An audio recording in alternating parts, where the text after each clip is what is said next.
नमस्कार। News NCR के humans of Faridabad के 96 एपिसोड में आप सभी का स्वागत है। और आज हम आपके सामने उपस्थित हैं एक ऐसे व्यक्ति को लेके जो मेडिकल फील्ड से हैं, मेडिकल फ्रेटर्निटी से हैं। मैं हूं आपके साथ एकता रमन और मैं सबसे पहले स्वागत और इंट्रोडक्शन करवाना चाहूँगी हमारे आज के गेस्ट डॉक्टर लोकेश गर्ग का। Sir, thank you so much for joining us on our platform और अपना समय निकालने के लिए। Doctor Lokesh Garg is the owner of Arsh hospital in sector 78। जिस समय इस हॉस्पिटल को उन्होंने क्लिनिक के तौर पे शुरू किया था 2012 में, this was the only place जो ग्रेटर फरीदाबाद, और तब इसे हम नहर पार्क के नाम से जानते थे, तब यहाँ पर कोई और मेडिकल फैसिलिटी अवेलेबल नहीं थी। नाउ डेज़ बहुत से और भी मेडिकल सेंटर्स यहाँ पर शुरू हो चुके हैं। However Arsh hospital remains to be one major landmark and name in greater Faridabad, and we are hoping कि बहुत जल्द ऐसी फैसिलिटीज़ आ जाएं कि ग्रेटर फरीदाबाद के मेडिकल केसेस को, पेशेंट्स को बहुत दूर ना जाना पड़े, बिकॉज एज इट इज़ हम मेन सिटी से काफ़ी डिस्कनेक्टेड से रहते हैं। सो स्वागत के साथ साथ मैं डॉक्टर गर्ग से हमारा पहला सवाल करूँगी, जो पर्टिकुलरली पैंडमिक से भी जुड़ी बात करेंगे हम डॉक्टर साहब। लेकिन आपने जब 2012 में शुरू करा इसको, क्लिनिक को, तो उस टाइम आपको as a hospital clinic owner क्या क्या चैलेंजेस आए और किस तरह का रिस्पांस मिला इधर के लोगों से, और कैसी जेंट्री थी 2012 में यहाँ पे? 2012 में मैंने इसको अर्श मेडिकेयर सेंटर की तरह शुरू किया था जी। और उस समय यहाँ पर मोस्टली रूरल पॉपुलेशन थी। सोसाइटीज़ में पोजीशन देना शुरुआत ही हुआ था जी। और सबसे बड़ी जो प्रॉब्लम थी उस समय कनेक्टिविटी थी। मुझे अपने क्लिनिक से और बीपीटीपी पुल, जो कि मात्र 2.5 किलोमीटर्स है, जाने में आधा घंटा लगता था। कोई रोड्स नहीं थे। और रोड्स भी, अभी मैं जहाँ बैठा हुआ हूँ यहाँ काफ़ी बड़े बड़े गड्ढे हुआ करते थे और बिल्कुल सुनसान एरिया था जी। और दूसरी चीज़, सबसे बड़ी चीज़, स्टाफ मेरे को नहीं मिलता था, काफ़ी मशक्क़त होती थी। और यहाँ जैसा कि आरएमपी डॉक्टर्स का चलन था, लोग उन्हीं से दवाई लेते थे। और मुझे एक एज ए एमबीबीएस डॉक्टर की तरह पहचान मिली मुझे यहाँ पर, कि यहाँ के आसपास के जितने भी डॉक्टर्स थे, आरएमपी डॉक्टर्स थे, वो फिर यहाँ से जाना शुरू कर दिया उन्होंने आसपास के नियर रजिस्टर्ड। नहीं, वो आरएमपी हम बोलते हैं बेसिकली, कॉमन भाषा में उनको जो बोलते हैं अनक्वालिफाइड क्वैक्स बोल सकते हैं। मेडिकल प्रैक्टिशनर्स वो अपने आप को बताते हैं, लेकिन दे आर नॉट ट्रेंड और दे आर नॉट एक्सपर्ट। और काफ़ी चैलेंजेस थे उस समय। पेशेंट जो थे फ़ी पे करने में भी काफ़ी असमर्थ थे।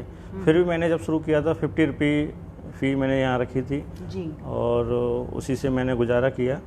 और जब मैंने क्लिनिक खोला उस समय एशियन हॉस्पिटल मैंने ज्वाइन किया हुआ था। अच्छा। वहाँ से मैं अप डाउन करता था। सबसे पहले सुबह मैं उस समय सेक्टर 46 में रहता था, वहाँ से आता था सुबह, शहर पार करके आपको आना पड़ता। 7 o'clock मैं यहाँ पहुँच जाता था। 7 to 9 ओपीडी करता था। 9 to 6 एशियन हॉस्पिटल में जॉब करता था। फिर 6 to 9 अगेन मैं यहाँ पर क्लिनिक रन करता था। फिर वापस रात को 9 बजे के बाद मैं अपने घर पहुँचता था। तो काफ़ी चैलेंजेस थे, लेकिन जैसे जैसे लोगों ठीक होने लगे, लोगों में विश्वास पैदा हुआ जी। तो लोगों ने बड़े हॉस्पिटल की तरफ रुख करना छोड़ दिया। और फिर मुझे लगा कि जैसा कि मैंने क्रिटिकल केयर में भी मैं एक्सपर्ट हूँ और मैं खुद पल्मोनोलॉजिस्ट हूँ, तो काफ़ी पेशेंट्स थे, जो पेशेंट यहाँ टीबी के पेशेंट्स हो, स्मोकर्स होते थे जिनको सीओपीडी की बीमारी है, आस्थमा की बीमारी है, काफ़ी पेशेंट दूर दूर से आने लगे। तो मुझे लगा मुझे इसको हॉस्पिटल के रूप में कन्वर्ट कर देना चाहिए। फिर धीरे धीरे करके मैंने इसको 2017 में 30 बेडेड हॉस्पिटल शुरू किया और 2020 में मैंने इसको 50 बेडेड हॉस्पिटल के रूप में शुरू किया। राइट। तो जैसे डॉक्टर साहब कह रहे हैं कि 2012 में जब उन्होंने एक क्लिनिक के लेवल पे, मेडिकेयर या मेडिसेंटर के लेवल पे शुरू किया, तो उस समय यहाँ आना बहुत बड़ा चैलेंज था, क्योंकि कनेक्टिविटी नहीं थी और सड़कों पे गड्ढे थे। तो मैं इसमें ये चीज़ ऐड करना चाहूँगी कि डॉक्टर साहब क्लिनिक से हॉस्पिटल के लेवल पे पहुँचे हैं, from clinic to a 30 bedded hospital and a 50 bedded hospital today. पर कनेक्टिविटी इस एरिया की आज भी अंडर क्वेश्चन है, और सड़कों पे बड़े बड़े गड्ढे आज भी हैं। तो उस तरह से डेवलपमेंट वो हुआ नहीं है जिस तरह से डॉक्टर साहब ने अपनी फैसिलिटीज़ को डेवलप किया, and thank you so much for that doctor Garg.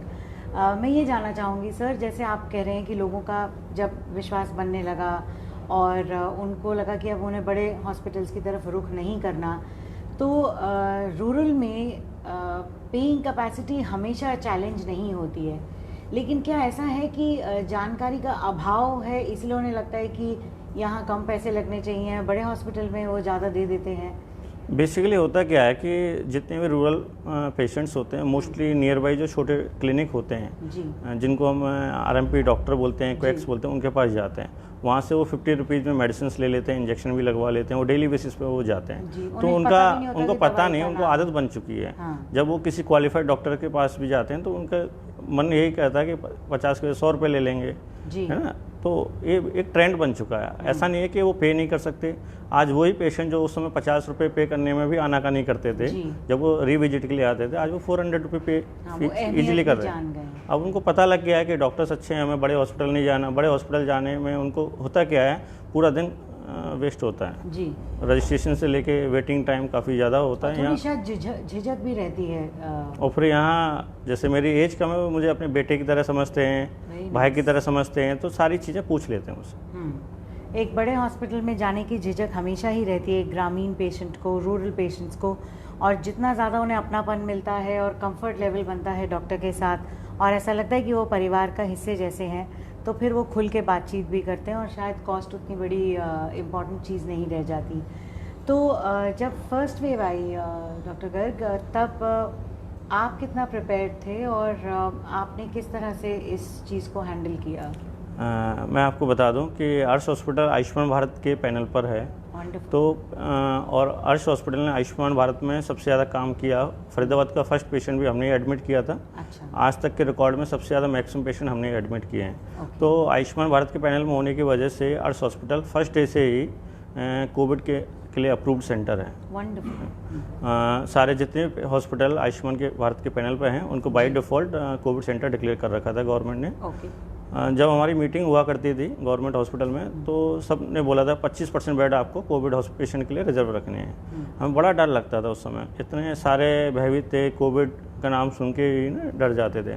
सबसे बड़ा डर ये लगता था कि उस समय ट्रेंड क्या था कि किसी हॉस्पिटल में, क्लिनिक में या किसी शॉप में कोई भी कोविड पेशेंट डायग्नोस होता था, उसको 3 डेज़ के लिए पूरा बंद कर देते थे जी। तो सबसे बड़ा डर हमारे लिए ये था कि हमारे हॉस्पिटल में, क्लिनिक में कोई पेशेंट गलती से कोविड पेशेंट डायग्नोस हो गया और फिर 3 दिन के लिए बंद रहेगा। 3 दिन के बंद रह के पूरे न्यूज़ में हाईलाइट हो जाता था, न्यूज़पेपर में आ जाता था।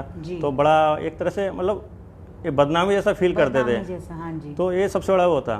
फिर मेरी फैमिली पीछे ही रहती है, बच्चे छोटे छोटे बच्चे हैं, साथ ही रहते हैं, बिल्कुल हॉस्पिटल के बैक में हमारा घर है। तो बड़ा एक पैनिक भी था कहीं बच्चों को ना हो जाए, तो हम सब मना करते थे। गवर्नमेंट बाई फोर्स बोलती थी आपको 25% बेड रिजर्व रखने हैं, हमने रिजर्व कर लिए, लेकिन हमें झिझक होती थी कोई पेशेंट को हम एडमिट ना करें। तो एक दिन क्या हुआ, एक पेशेंट मेरे पास आया, ओपीडी में आया और उसको ब्रीदिंग डिफ़िकल्टी हो रही थी। ये बात है जून 2020 की। और हमने उसको एडमिट कर लिया। हमको लगा कि कुछ और टेस्ट में टाइफाइड वगैरह पॉजिटिव आया था, वो जैसा कि कोविड में फॉल्स नेगेटिव आ जाता, फॉल्सली पॉजिटिव आ जाता है। तो सेकेंड डे जब उसका रिपोर्ट आई वो पॉजिटिव आई।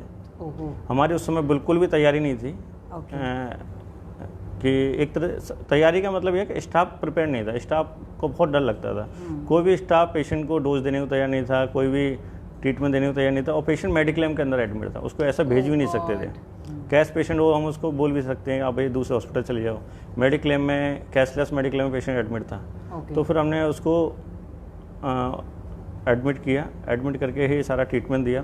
10 डेज वो हॉस्पिटल में रहा, स्टाफ को काफ़ी इनकरेज किया। और उस पेशेंट के जब बीच में कंडीशन बीच में काफ़ी ख़राब भी हो गई थी, फिर भी हमने हिम्मत नहीं हारी और उसको मेरे अपने और फ्रेंड्स थे जो बड़े हॉस्पिटल्स में जॉब करते हैं, उनसे पूछ करके डिस्कस करके उसको ठीक करके घर भेजा। फिर उसको हमारे सारे स्टाफ के अंदर हिम्मत आई और कोई भी बीमार नहीं हुआ। तो ऐसे करके फिर हमने हमारा फर्स्ट फ्लोर रेडी कर लिया था। मेरा कंस्ट्रक्शन चल रहा था।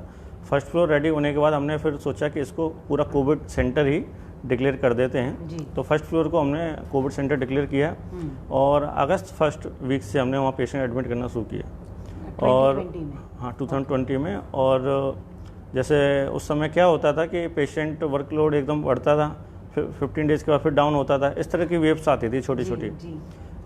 तो पेशेंट कभी हमारे पास 8 पेशेंट एडमिट रहते थे वन टाइम में, कभी 10 हो गए, और एक टाइम जब दीपावली के बाद जब वेव आई उसमें 25 पेशेंट एडमिट थे हमारे पास। Oh my God. और पूरा फ्लोर ऊपर का ऑक्यूपाइड था, और हमारे स्टाफ भी काफ़ी प्रिपेयर हो चुके थे।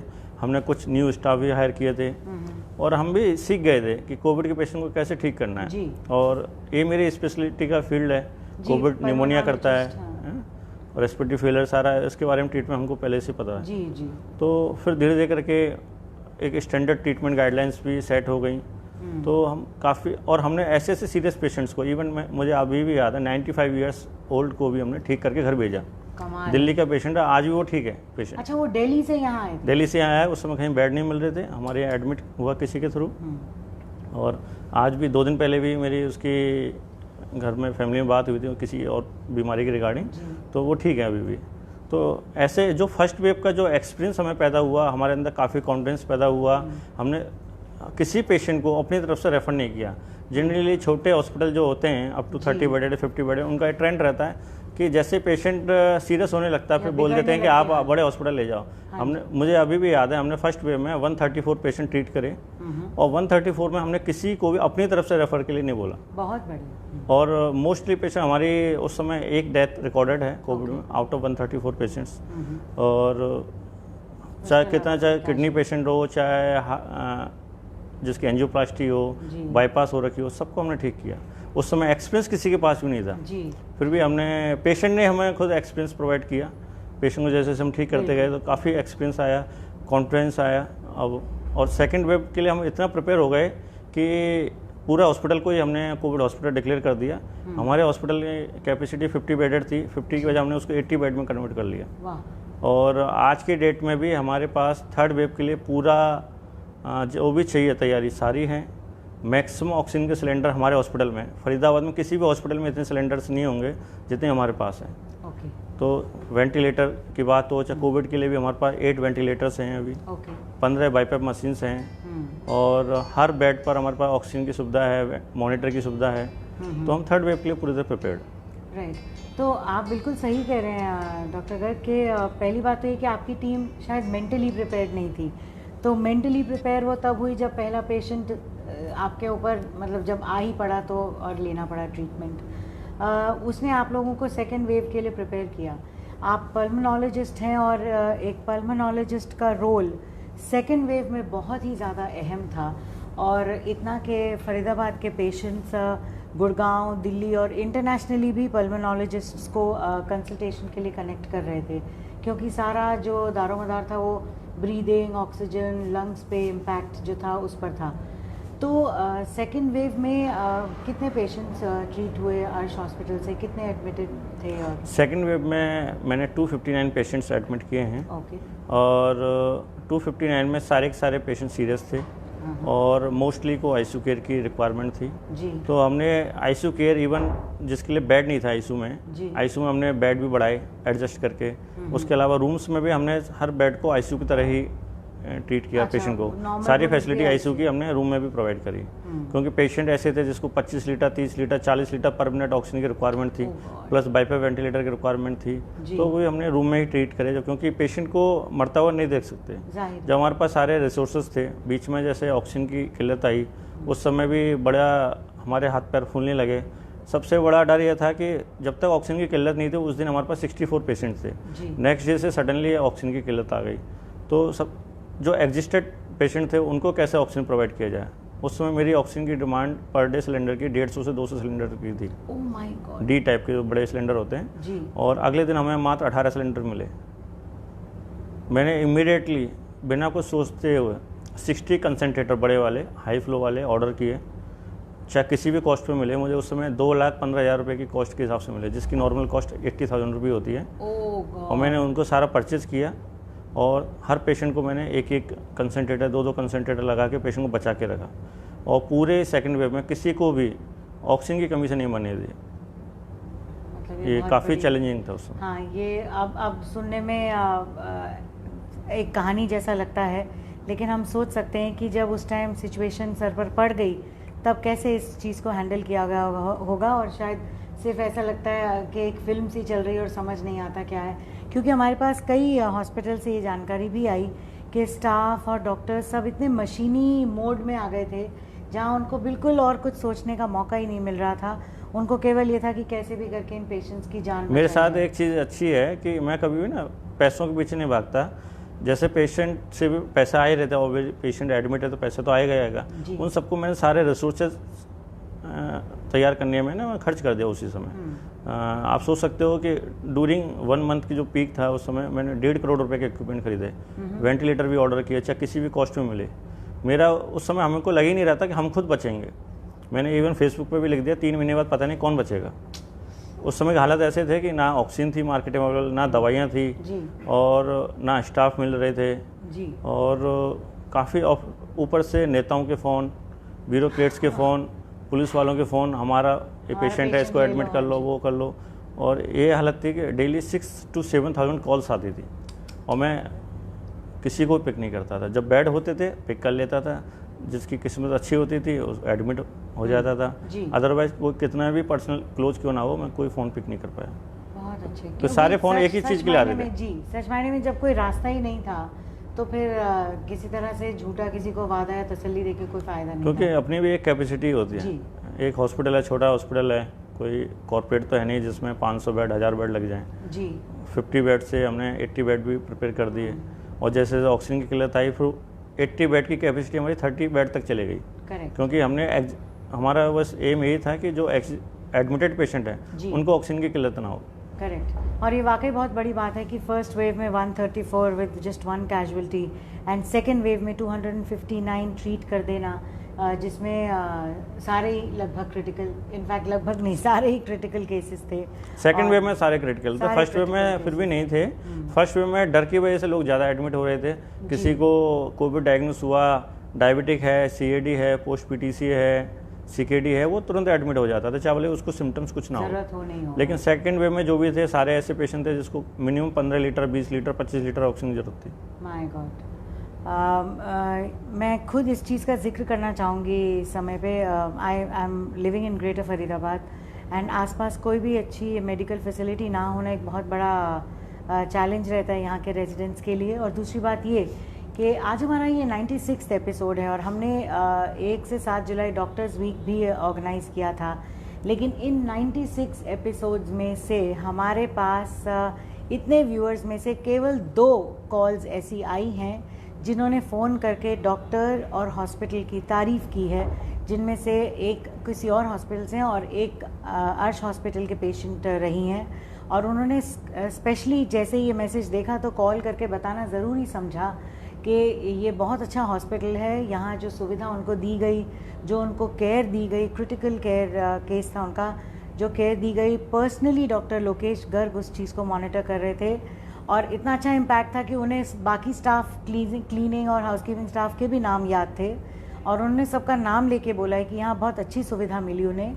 और इतना ही नहीं बल्कि जो उनको जो बिल जो रेज़ किया गया था, the charges she said were very nominal and she was very very happy. और अगर हम सोशल मीडिया उठा के देखें डॉक्टर साहब, तो वेव 1 और वेव 2 में बदनामी, बुरी भली बातें और ये सब ज़्यादा सुनने को मिलती हैं, लेकिन तारीफ़ कोई भी नहीं करता है या कोई फ़ोन करके स्पेशली नहीं बताता है कि हमारे साथ ये अच्छा हुआ। So this is a very wonderful thing. और मैं रिक्वेस्ट करूँगी कि ऐसे पेशेंट्स अगर कोई होते हैं तो प्लीज़ सोशल मीडिया पे या हमारे माध्यम से कैसे भी, जिन्होंने आपको दूसरा जीवन दिया या जिन्होंने आपको ठीक किया है, और हर डॉक्टर की ये इच्छा रहती है कि वो अपने पेशेंट को ठीक करे, तो प्लीज़ उसे डॉक्टर तक वापस पहुंचाइए, उन तक इस मैसेज को पहुंचाइए कि वो अच्छा काम कर रहे हैं। And again as we always said that avoid any kind of violence against doctors because no doctor wants to kill his patients. तो अब थर्ड वेव की आपने बात कही सर, जैसे थर्ड वेव में हमें अभी यही नहीं मालूम कि क्या बॉडी पार्ट अफेक्ट होगा। और ऑफ कोर्स हमारे केवल बिलो 18 को छोड़ के हमारी बाकी पॉपुलेशन वैक्सीनेट भी हो रही है। आपके पास अगर इस बारे में कोई जानकारी है या मैम देखो, तो ये जो second wave, first wave, third wave में ऐसा नहीं है कि अलग अलग ऑर्गन अफेक्टेड होंगे। ओके। कोविड वायरस जो है हमेशा लंग्स को अफेक्ट करता है, थ्रोट और लंग्स को, रेस्पिरेटरी सिस्टम को। इसके अंदर क्लॉट्स बनते हैं। क्लॉट्स कई बार क्या होता है कि हार्ट के सर्कुलेशन में चले जाते हैं तो पेशेंट को हार्ट अटैक आ जाता है जी। मायोकार्डाइटिस हो जाता है। पेशेंट को लंग के सर्कुलेशन में चले जाते हैं तो पल्मोनरी एम्बोलिज्म कॉम्प्लिकेशन हो जाती है। किडनी के सर्कुलेशन में चले जाते हैं तो उसको किडनी डैमेज हो जाती है। कई बार बोन्स के सर्कुलेशन में भी आजकल केस काफ़ी आए हुए हैं, मैं खुद भुगत भोगी हूँ इसके लिए कि कोविड में कई बार क्लॉट बनते हैं। क्लॉट जो बोन्स होती हैं, बोन्स के सर्कुलेशन में चले जाते हैं, बोन की सप्लाई को कम कर देते हैं, जिससे बोन्स की जो नेक्रोसिस होना, बोन की डेथ होना शुरू हो जाता है। तो ये बहुत फर्स्ट वेव में किसी को शायद नहीं आई हो कॉम्प्लिकेशन। शिकार कैसे हुए? मुझे सेकंड वेव के दौरान जब मैं काफ़ी भागदौड़ कर रहा था तो मुझे थोड़ा सा लिम्पिंग फील हुई मेरे लेफ्ट लेग में, थाई में, और मुझे लगा शायद हो सकता है कोई मसल पुल हो गई हो, मसल टीयर हो गया हो। मैं इग्नोर करता रहा, उसी में काम करता रहा। आप उससे पहले पॉजिटिव हो चुके थे? मेरे को फर्स्ट वेव में पॉजिटिव हुआ। ओके। सेकंड वेव में मुझे सिम्टम्स आए थे और मैंने कोविड वैक्सीनेटेड था। टेस्ट किया था खुद अपने हॉस्पिटल में, रैपिड टेस्ट किया था, हल्का सा वीकली पॉजिटिव आ रहा था, पता नहीं कोविड था नहीं था। लेकिन वो मेरा 2-3 दिन में ठीक हो गया। लेकिन जो मेरा हिप जॉइंट में जो प्रॉब्लम आई वो मेरे को जुलाई में डायग्नोस हुई, जुलाई 2021 में जी। और मैंने अगले दिन ही सर्जरी करवा ली। सर्जरी करवानी? हाँ, सर्जरी करवानी पड़ी और अभी भी कोई गारंटी नहीं है कि पूरी तरह से ठीक होगी। कुछ समय बाद पता लगेगा कि हो सकता है इसमें रिप्लेसमेंट करवाना पड़े। ये काफ़ी डेडली कॉम्प्लिकेशंस है जी, जो पता नहीं चला कब होगा, पर ये माना गया है कि कोविड की वजह से ही है, क्योंकि होने को अदर भी रिस्क फैक्टर होते हैं, जैसे डायबिटिक पेशेंट हो, अल्कोहल लेता हो, स्टेरॉयड पे रहा हो काफ़ी लॉन्ग टाइम, उनमें ज़्यादातर होता है। ये मेरे अंदर कोई भी रिस्क फैक्टर है नहीं, तो उसको देख के लगता है कि कोविड की कॉम्प्लिकेशंस है, क्योंकि दिल्ली में भी काफ़ी मोर देन 100 केसेस ये डायग्नोस हुए हैं पोस्ट कोविड। ओके, इस पर थोड़ा और जानकारी देंगे आप डॉक्टर साहब के पोस्ट कोविड और किस तरह के चैलेंजेस देखने को या सुनने को मिल रहे हैं, और ताकि व्यूअर्स जो सुन रहे हैं वो रिलेट कर पाएँ और इग्नोर ना करें अगर देखो पोस्ट कोविड देखो कॉम्प्लिकेशन तो कोई भी हो सकती है। सबसे ज़्यादा जो कॉम्प्लिकेशन होती है वो पेशेंट को थकावट होती है। कोविड के बाद काफ़ी वीकनेस आ जाती है।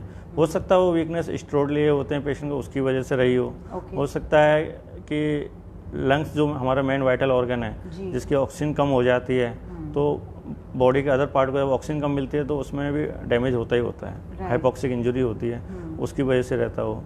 तो ये सबसे बड़ी कॉम्प्लिकेशन ये है। कुछ पेशेंट्स को डिप्रेशन में आ जाते हैं जी। कुछ पेशेंट को ब्रीदिंग डिफ़िकल्टी रहती है। वो बहुत सारे पेशेंट, ऑलमोस्ट जो पेशेंट हॉस्पिटलाइज रहते हैं उन सब में तो होती ही होती है कि जैसे पेशेंट को कोई भी एंजाइटी होती है, और जो मेरा अपना एक्सपीरियंस है वो मानना ये है कि जैसे पेशेंट की हार्ट रेट 100 को क्रॉस करती है, यानी कि टैकीकार्डिया होता है, तो उसको जो फीलिंग होती है कि उसको सांस सही नहीं आ रही, ब्रीदिंग डिफ़िकल्टी होती है, और बार बार डॉक्टर या स्टाफ तो अपना कोविड टेस्ट कराते रहते हैं बार बार इसी चक्कर में, लेकिन टेस्ट हमेशा नेगेटिव आता है। ये कोविड की कॉम्प्लिकेशन ही है, ब्रीदिंग डिफ़िकल्टी। हमारा बॉडी का जो सिंपैथेटिक नर्वस सिस्टम है वो बहुत जल्दी एक्टिवेट हो जाता है। और उसके अलावा कोविड की जो कॉम्प्लिकेशंस है, टीबी भी है, ट्यूबरक्लोसिस बहुत सारे पेशेंट्स को हो जाती है। जैसे ट्यूबरक्लोसिस इंडिया में एंडेमिक डिजीज़ है, 1/3 के अंदर टीबी का बैक्टीरिया पाया जाता है, पर वो डिजीज के रूप में नहीं रहता, डोरमेंट रहता है। जैसे स्टेरॉयड पेशेंट लेता है या स्ट्रेस फुल कोई भी एक्टिविटी लाइफ में होती है तो उसका जो टीबी का बैक्टीरिया फ्लेयर अप हो जाता है और टीबी की बीमारी का रूप ले लेता है। मेरे कई पेशेंट जिनको मैंने ठीक किया काफ़ी सीरियस कंडीशन में थे और लाइफ थ्रेटनिंग कोविड में एडमिट थे, तो वो उनको टीबी की दवाई अभी भी चल रही हैं। और टीबी के अलावा एक मैंने आपको ये बता दिया, AVN, avascular necrosis of neck of the femur जो हम बोलते हैं, एवीएन वो एक है। कुछ केस एक क्या है डॉक्टर साहब? ये जो फीमर जो हमारी थाई की बोन होती है, हिप जॉइंट की बोन होती है, वो डैमेज हो जाती है, जिससे उसको पेन होता है चलने में और लिम्पिंग होती है।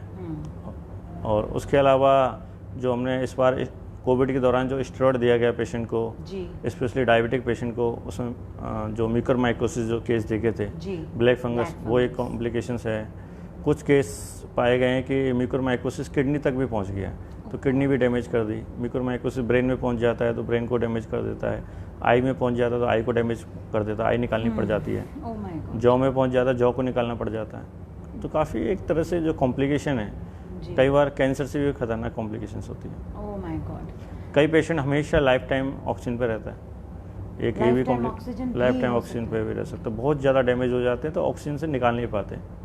कई पेशेंट्स ऐसे हैं कि 3 महीने 4 महीने वेंटिलेटर पर रहे हैं या ऑक्सीजन डिपेंडेंट रहे हैं, जी लेकिन वो ठीक हो गए हैं, ऐसे भी हैं। ऑक्सीजन साथ इनको डिस्चार्ज कर दिया। जी हमारे खुद के जो हरियाणा के स्वास्थ्य मंत्री हैं, उनको कोविड हुआ था लास्ट ईयर, जी वैक्सीनेशन के भी उनको एक ट्रायल उन्होंने खुद जी जी किया volunteer था। किया था, हाँ अभी भी उनको ऑक्सीजन की ज़रूरत पड़ती रहती है, हमेशा ऑक्सीजन का सिलेंडर लेकर साथ चलते हैं। रिसेंट अभी भी मेरे हिसाब से वो एडमिटेड ही हैं दोबारा, क्योंकि उनको ऑक्सीजन कभी भी कम हो जाती है, फिर भी वो वर्क कर रहे हैं, हॉस्पिटल से भी वर्क कर रहे हैं। जी कई पेशेंट तो अपने मतलब उसके ऑक्सीजन के साथ ही जी रहे हैं।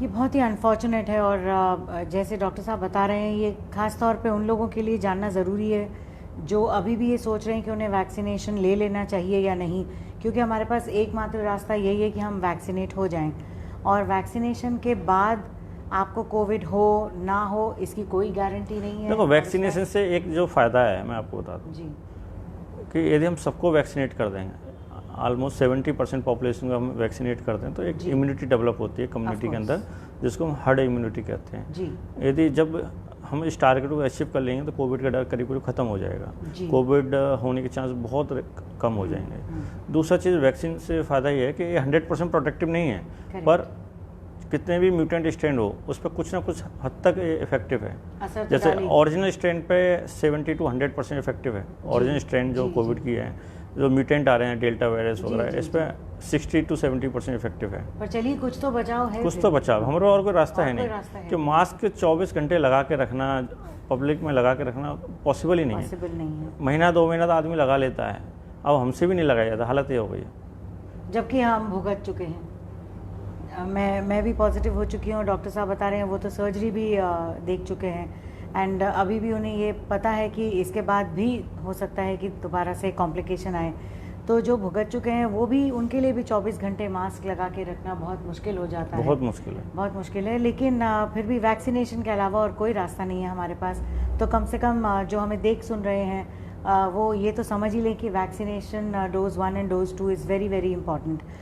डॉक्टर साहब, आपने ये जो बताई कॉम्प्लिकेशंस जैसे सांस से रिलेटेड आने लग जाती हैं और ये सब जो है वो कोविड पॉजिटिव पेशेंट्स में रही होंगी, तो हमें ये बताइए कि अगर ऐसी कोई चीज़ महसूस हो किसी कोविड पेशेंट को जो ट्रीट हो चुका है, तो वो घर पे क्या कर सकता है या उसे तुरंत डॉक्टर को कांटेक्ट करना चाहिए? कि हो क्या रहा है कि बहुत सारे कोविड पेशेंट हैं जिन्होंने बेड नहीं मिला, घर पर ही रहे, ऑक्सीजन लगाई, डॉक्टर से फ़ोन पर पूछ के दवाइयाँ ली और ठीक भी हो गए, कोविड नेगेटिव भी हो गया, ऑक्सीजन भी नॉर्मल आ गया, लेकिन वो पूरी तरह ठीक नहीं हुए।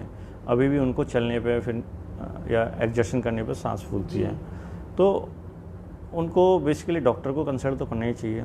और एक जो चेस्ट फिजियोथेरेपी है उसका बहुत बड़ा रोल है। फिजियोथेरेपी पल्मोनरी रिहेबिलिटेशन प्रोग्राम होता है, आज के सारे हॉस्पिटल्स में है, मेरे हॉस्पिटल में भी फैसिलिटी है।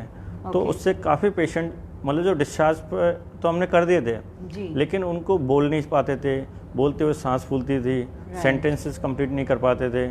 और हमने देखा कि उनके जब 1 महीने रिहेबिलिटेशन प्रोग्राम चला, रेगुलर वो आए, तो आज वो बिल्कुल नॉर्मल है। उनका सारा जो ब्रीदिंग प्रॉब्लम थी वो ठीक। कुछ लोगों को हमने एडवाइस की पर उन्होंने नहीं कर पाए, वो अभी भी सफ़र कर रहे हैं, उनको अभी भी ब्रीदिंग डिफ़िकल्टी हो रही है। तो अपने जो पल्मोनोलॉजिस्ट डॉक्टर हैं उससे कांटेक्ट करें और पल्मोनरी रिहैब जो जहाँ भी हो उसका कोर्स पूरा करें, जिनको अभी भी कोविड होने के बाद सांस फूलती। राइट।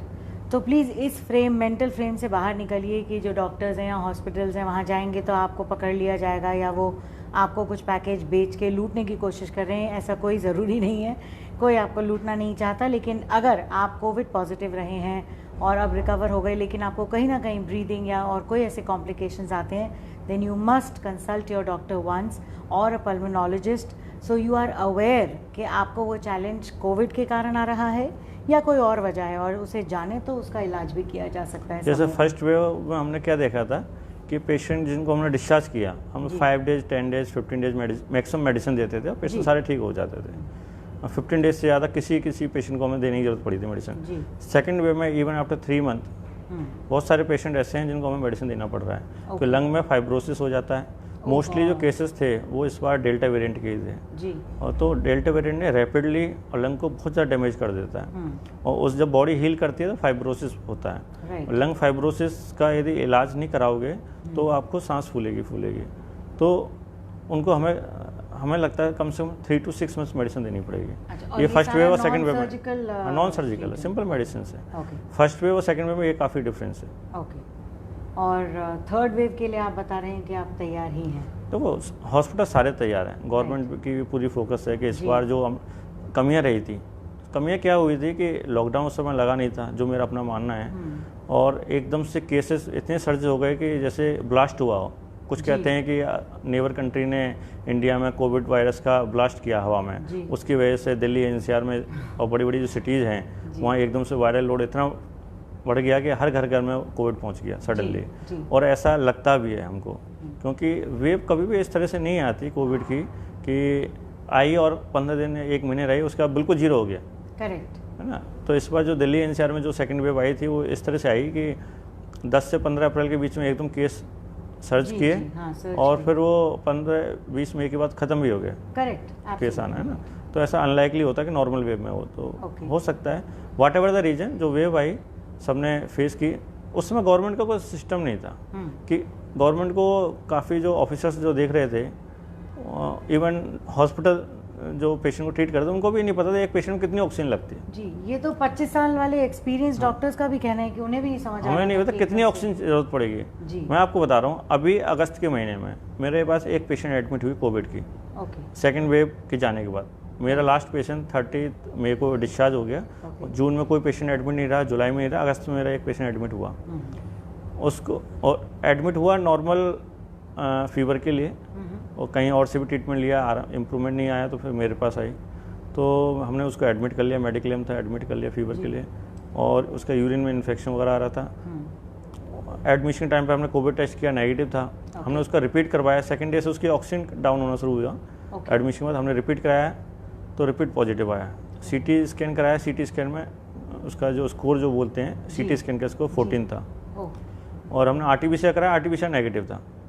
पेशेंट फर्स्ट डे जो एडमिशन टाइम पे जिसको ऑक्सीजन लेवल 96% था, सेकंड डे से उसका ऑक्सीजन डाउन होना शुरू किया, और फोर्थ डे उसकी ऑक्सीजन रिक्वायरमेंट 35 लीटर पर मिनट हो गई।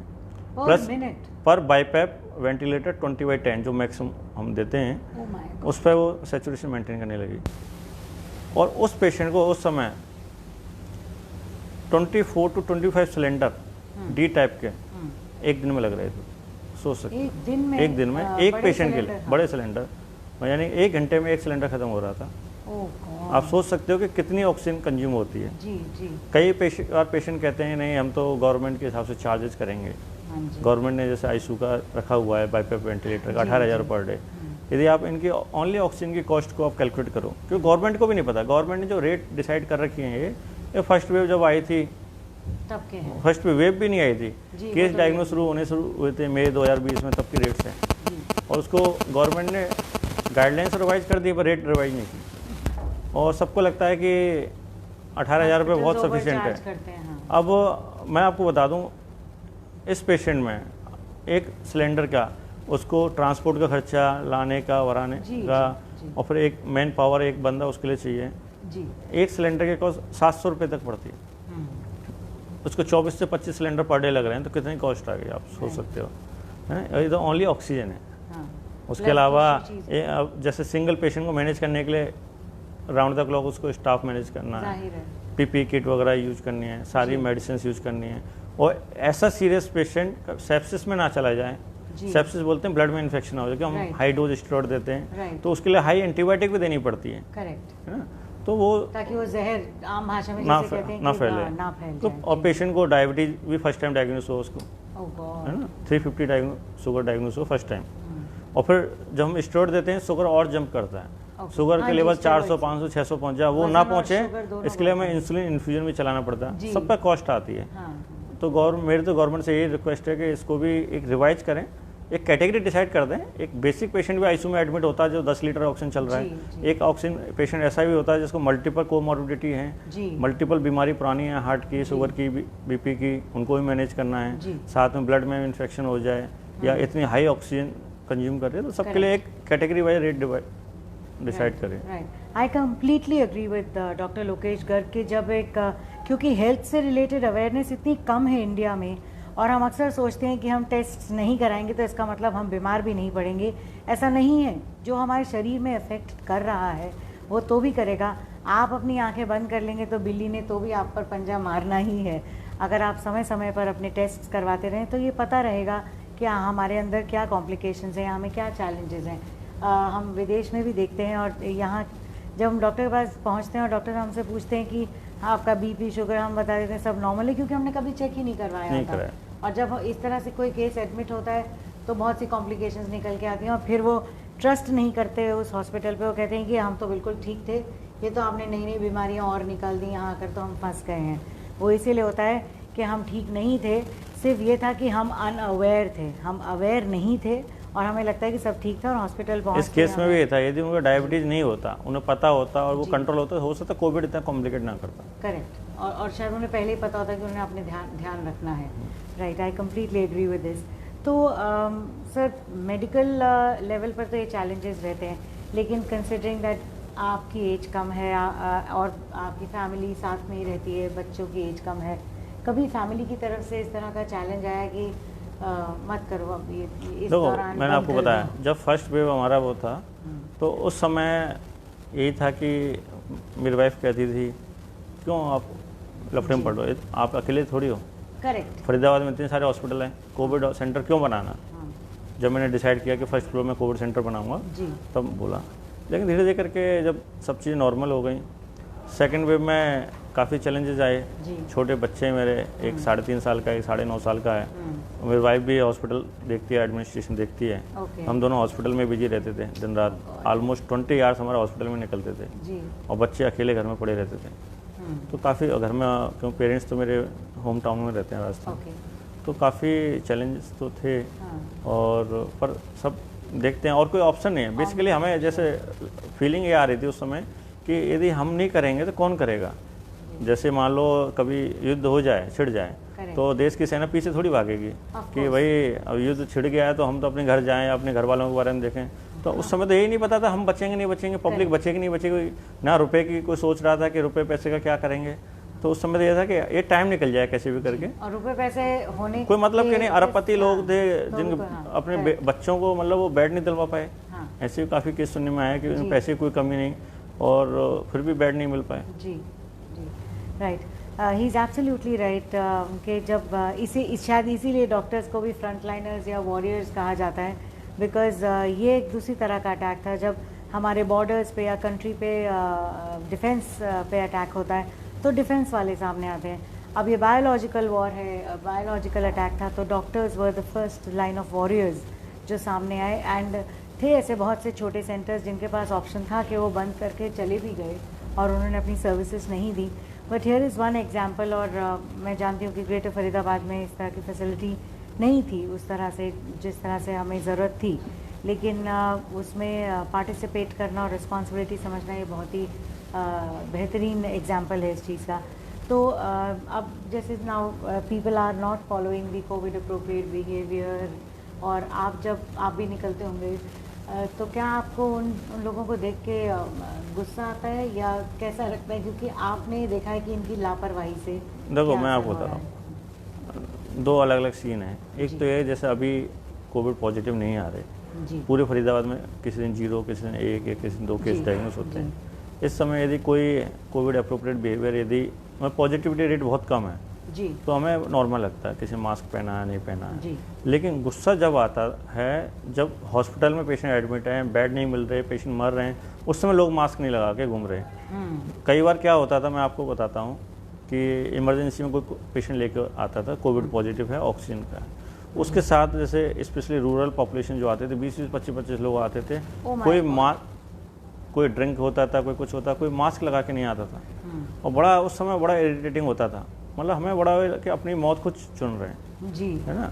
और पहले फर्स्ट वेव में तो इंडिया में जो रूरल बैकग्राउंड के लोग हैं, चाहे उनकी इम्यूनिटी अच्छी हो इस वजह से मानो, वो इस चीज़ को मानने को एक्सेप्ट करने को तैयार ही नहीं थे कि कोविड कुछ है जी। वो तो शायद सेकंड वेव में बहुत सेकंड वेव में फिर भी जब इस बार गाँव में पहुँचा तो मान रहे हैं, कुछ हद तक माना कि हाँ कोविड है। नहीं तो फर्स्ट वेव में माने ही नहीं। राइट। तो एक तो इसका रीज़न ये भी हार्ड वर्किंग होते हैं रूरल पॉपुलेशन वाले उन्हें लोग, शायद हमसे ज़्यादा ऑक्सीजन और वातावरण से मिल रहा हाँ है। इम्यूनिटी अच्छी रहती है, तो जी। उनको इतना हो सकता है आ भी जाए कोल्ड, जैसे किसान आंदोलन कर रहे हैं, जी जी है ना, किसान आंदोलन जो कर रहे हैं और पीक के टाइम पर भी वो वहीं डटे रहे, जी है बिल्कुल। ना, और उनमें से कोविड से हो सकता है कुछ लोग अफेक्ट हुए हैं, बहुत कम। पर हमें पता तो चला नहीं है। नहीं, कहीं भी कोई ये न्यूज़ नहीं है कि कोविड की वजह से किसी की डेथ हुई हो उनमें से। जी। वो खेतों में काम करने वाले लोग हैं, हार्ड वर्कर हैं, उनकी इम्यूनिटी बहुत स्ट्रांग है। हो सकता है कोविड ने अफेक्ट भी किया हो, तो माइल्ड रहा हो, हल्का सा जुकाम रहा हो उनको, जी तो वो बहुत फ़र्क पड़ता है थोड़ा। राइट। डॉक्टर साहब, इतनी सारी जो आपने जानकारी दी हमें वेव 1 वेव 2 के बारे में, जो पोस्ट कोविड केसेस हैं उनके लिए एक तो आपने बताया कि आपके पास पल्मोनरी केयर और वो ट्रेनिंग आप दे रहे हैं उनको, रिहैबिलिटेशन जो है वो फैसिलिटी अवेलेबल है, और कोविड से रिलेटेड टेस्टिंग या वैक्सीनेशन इस तरह की सारी सुविधाएं भी आपके फैसिलिटी, पास हैं? वैक्सीनेशन हमारे यहाँ चल रहा है फर्स्ट डे से ही, जब से गवर्नमेंट ने अलाउ किया है। और कोविड का भी हमारे यहाँ फैसिलिटी सारी है। इवन सिंगल पेशेंट भी आए, हम उसको ट्रीट करने का कभी मना नहीं करते, ओके। चाहे कितना भी सीरियस पेशेंट क्यों ना हो। और पेशेंट को भी हम अवेयर करते हैं, जहाँ भी हमें सस्पेक्टेड होता है उसका टेस्टिंग भी कराते हैं। ओके। रैपिड एंटीजन के लिए हमारे पास गवर्नमेंट अप्रूव्ड लैब है, जी और RT-PCR का भी हमने टाइप किया हुआ है, हम टेस्ट करवा दें, राइट। सेम डे और रिपोर्ट आ जाती एम्बुलेंस है। फैसिलिटी? एम्बुलेंस फैसिलिटी है हमारे पास, ओके फैसिलिटी हमारे पास सारी है। नॉन कोविड के लिए भी सारी ICU वगैरह सारी फैसिलिटी है। जी। डेडिकेटेड टीम है डॉक्टर्स की, स्टाफ है सारा डेडिकेटेड। और अभी हम recently next month onwards dialysis भी शुरू करने वाले हैं, ओके। अफोर्डेबल डायलिसिस, जिसकी कॉस्ट हम रखेंगे 1000 से 1200 रुपये पर डायलिसिस। और जितनी भी फैसिलिटी हो सकती है, मेरी कोशिश यही है कि हम अपने सेंटर में प्रोवाइड करें। और सबसे बड़ी बात यह है कि आपने अपने दरवाजे ग्रामीण पेशेंट्स और रूरल पेशेंट्स के लिए बंद हमने नहीं सभी किए। एडमिट किए, जी सब काफ़ी पलवल से भी पेशेंट हमारे पास आए, कॉलोनियों से भी पेशेंट एडमिट हुए कोविड के दौरान। क्योंकि हो क्या रहा था कि पेशेंट कहाँ जाए, जी यदि हमारे पास रिसोर्सेज हैं तो हम एडमिट किए। करेक्ट। कई पेशेंट ऐसे थे जो अफोर्डेबल नहीं थे, उनको हमने प्रॉपर गाइड किया कि आप वहाँ चले जाइए, और वहाँ हमने फ़ोन पे बात करके, डॉक्टर से बात करके वहाँ उनको बेड दिलवाया। कई पेशेंट ऐसे थे जो बिल्कुल भी पेबल नहीं थे, राइट। और उनको एडमिट करवाया। पेशेंट की जान बचनी चाहिए कैसे भी। तो क्योंकि डॉक्टर का profession is not just a noble profession but it's also social work somewhere, you know, एक सोशली भी। और सच में पूछा जाए ना, जब मैं सीरियस पेशेंट को ठीक करता हूँ जी एडमिट करके, जब मुझे सबसे अच्छा लगता है, मुझे OPD में पेशेंट देखना बिल्कुल भी अच्छा नहीं लगता। सर्दी खांसी जुकाम बुखार को देखना मुझे बिल्कुल भी अच्छा नहीं लगता। और ये चैलेंज आता है। मुझे जब सीरियस पेशेंट को ठीक करता हूँ, मैं काफ़ी पेशेंट ऐसे एग्जांपल हैं मेरे माइंड में रहते हैं जो बहुत सीरियस थे, हमें भी नहीं लगता था सर ठीक हो पाएंगे, आज वो बिल्कुल ठीक है। बहुत और पेशेंट चारों तरफ, क्योंकि उससे अच्छी हॉस्पिटल की मार्केटिंग नहीं हो सकती। करेक्ट। पेशेंट जो खुद चारों तरफ जाके बोलता है वहाँ जाइए, मैं इस कंडीशन में जो अपने वर्ड ऑफ माउथ है वो ज़्यादा पावरफुल होता है। मैंने कोई मार्केटिंग वाला अभी तक नहीं रखा हुआ हॉस्पिटल के लिए। मेरे पास जितने पेशेंट आते हैं सारे इसी मार्केटिंग थ्रू आते हैं। इससे बेहतर और क्या होगा सर कि आपसे जो पेशेंट ठीक हो रहे हैं वो खुद फ़ोन करके और खुद बता रहे हैं कि आप उस तरह की केयर दे रहे हैं, हॉस्पिटल अच्छी सर्विसेज दे रहे हैं। I think that's the best word of mouth. Sir, one final message from your end, not just as a doctor but also as a responsible citizen, क्योंकि इसकी सारी जिम्मेदारी, सारा भार आप लोगों के ऊपर आ जाता है। तो एक मैसेज जो आप हमारे व्यूअर्स को देना चाहेंगे। मैं सिंपल ये कहना चाहता हूँ कि सबने सुना थर्ड वेव आने वाली है, थर्ड वेव आने वाली है। हम भी मानते हैं थर्ड वेव आएगी, नीति आयोग भी मानता है थर्ड वेव आएगी। कब आएगी कोई 100% नहीं प्रेडिक्ट कर सकता। सबको लगता है अक्टूबर में आएगी, नवंबर में आएगी, आएगी ज़रूर। गवर्नमेंट कोई भी इंस्ट्रक्शन देती है सारे फॉलो करो। जी मेरी सबको ये सलाह है कि गवर्नमेंट ना बिल्कुल सोच समझ के पूरा गाइडलाइंस के हिसाब से इंस्ट्रक्शन देती है, वो सारे फॉलो करो। फॉलो करोगे तभी बचोगे।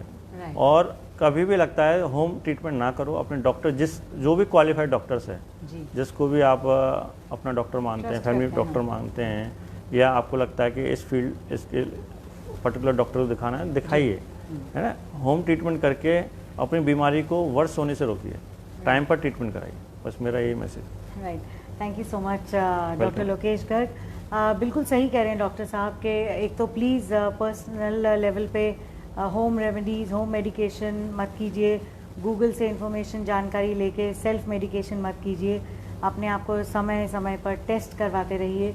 सारी फैसिलिटीज़ आपके नियर बाय किसी भी हॉस्पिटल में, किसी भी क्लिनिक में या मेडी सेंटर में अवेलेबल हैं, तो उनका लाभ उठाइए। अगर गवर्नमेंट कुछ इंस्ट्रक्शंस दे रही है, ही इज़ एब्सोल्युटली राइट कि किसी कारण से ही दे रही है। ऐसा ना हो कि हमारी लापरवाही के कारण गवर्नमेंट को कोई लॉकडाउन या कोई और लिमिटेशंस रीइंस्टेट करनी पड़ जाए और फिर हम मजबूरी में आकर अल्टीमेटली नुकसान अपना ही होता है। नुकसान इकोनॉमी का, हेल्थ का, हर तरह से हमारा नुकसान होता है और फिर हम किसी और को जिम्मेदार नहीं ठहरा सकेंगे। So with such beautiful words of wisdom and इतनी नॉलेज दी, आपका बहुत बहुत धन्यवाद डॉक्टर गर्ग कि आपने हमें बहुत ही अच्छे से ये समझाया कि किस तरह के चैलेंजेस आ रहे हैं कोविड पेशेंट्स में। तो प्लीज़ अपना ध्यान रखिए, stay safe, stay endorse, follow the Covid appropriate behaviour. और कल शाम हम आपके साथ 4 बजे फिर से जुड़ेंगे एक ऐसे ही बहुत से इन्फॉर्मेशन देने वाले ऐसे पर्सन को लेके। तब तक के लिए देखते रहिए न्यूज़ NCR। नमस्कार।